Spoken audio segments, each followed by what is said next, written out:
Egaa gara Play Store deemneet si baatlee tana linkii isinii kaayaa gadi buufanna jechuudha.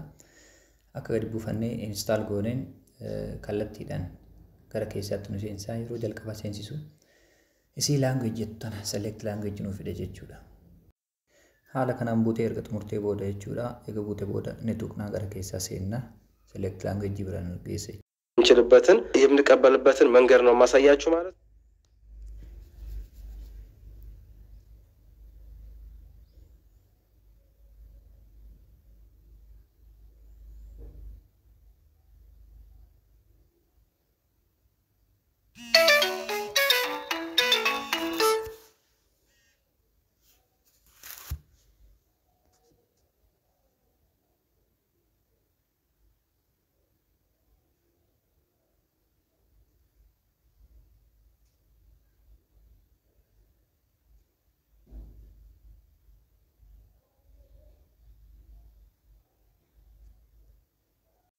Erga san tuqne booda create account kan jedhu kana tuqna. Erga create account tuqne booda immoo kallattiin garam nu fida account banadhaan on jedhe jechuudha.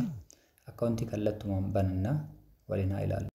Iddoo select language akka jedhu akka tuqne English kan jedhu irra galfanna. Create account tuqna.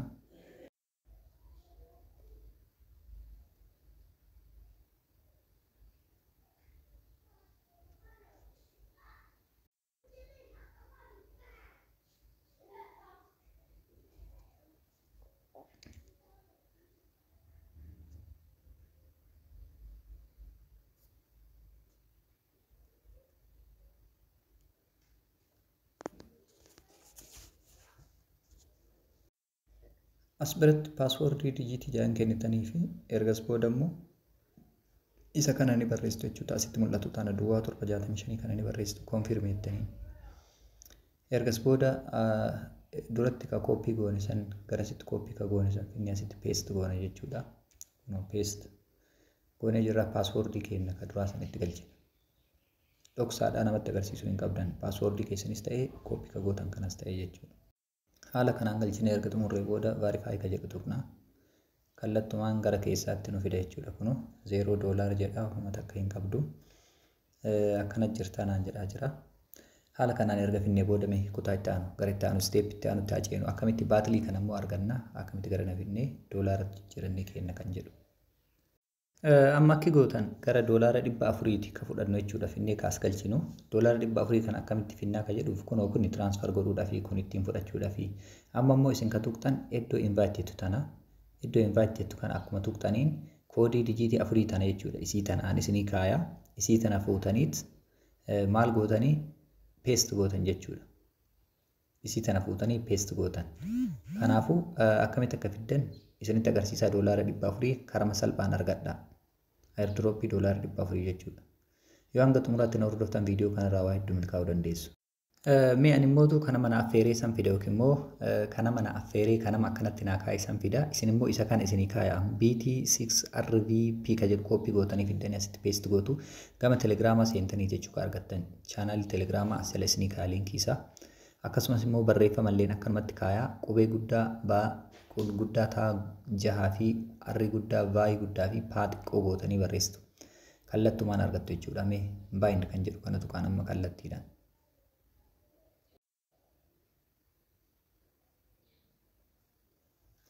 Haala kanaan $400 fudhadhee jira jechuudha kun.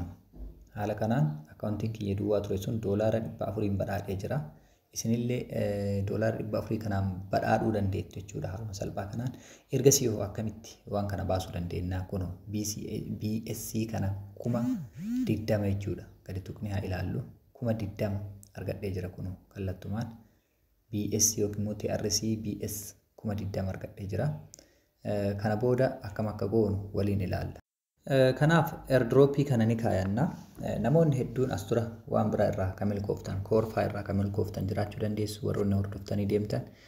Baga maddan isin jedha asumaan koori irraa $1 meeqa akka argattan hundi keenya ni beekna.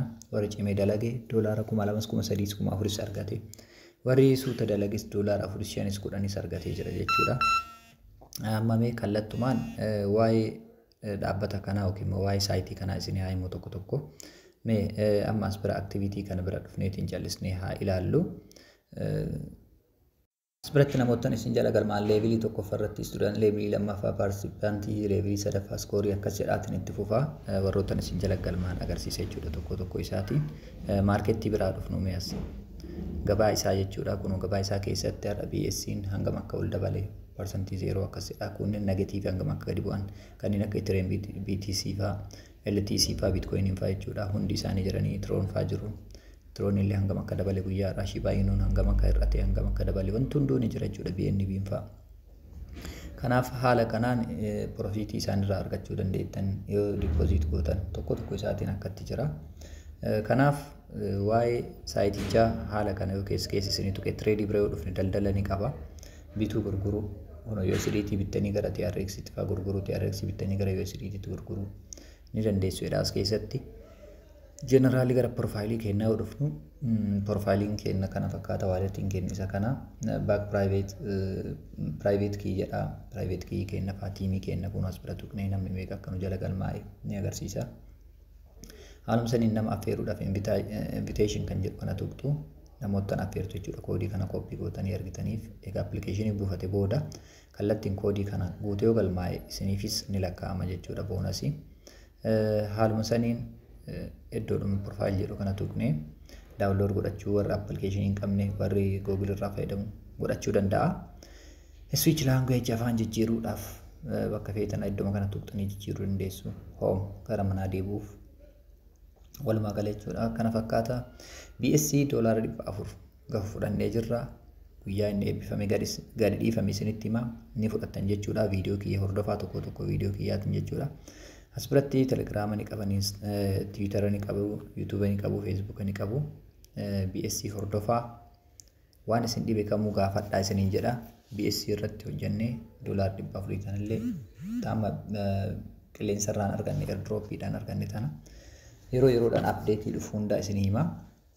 Buufnee ni fayyadamna jechuudha. Warroonni as dura milkooftan baga gammaddan jedha. Saayitiiwwan biraa irraan hordofuun isinillee immoo akka hordoftanii milkooftan abdii qaba. Kun mana Harbour Online Schoolii Harbour Miidiyaan gara TikTokittiinis jira gara YouTubetiin yoo isinitti tole subscribe godhaa koomentii naaf kaayaa namootaniif share godhaa hundi keenya haa fayyadamnu namoonni biraa kan nu caalaniin dhugaa rabbii isinitti himuuf namoonni biraa kan nu caalaniin hordoffii guddaa taasisan wanta gadhiifamu tokko irratti nuti immoo bakka san hin jirru. Kanaaf isinillee share walii godhaa namoonni keenya hunduu haa buufatanii bilbilli keessa waan biraatu ni baata appilikeeshinii takkitii sana baatee taa'ee hanga doolaara 400 kun gadi isinii dhiifamu baadhachuu hin dadhabinaa isiniin jedha horaa bulaa deebanaa. Harbour Miidiyaan kana kunoo gama TikTokittiin jechuudha. Miidiyaa isaa kana hordofaa oduu odeeffannoo hedduu irraa argattu barnoota hedduu isa jalaa argattu hordofaa isiniin jedha. Viidiyootaan inni maxxanse keessa seenatti viidiyootaan waa'ee barsiisuu bashannansiisuu fa'aa dubbatan hedduutu jira. Akkamitti saayitoottan garaagaraa irratti hojjennee argachuu akka dandeenyu kan jedhu fa'aallee hedduutu jira. Kiriptookaaransii irratti akkasumas hojiilee garaagaraa onlaayinii saayitoottan gaggaarii irratti hojjennee akkam jijjiirama argachuu dandeenya kan jedhu jiru jechuudha. Seenaa hordofaa waan gaggaarii jalaa argattu horaa bulaa isiniin jedha.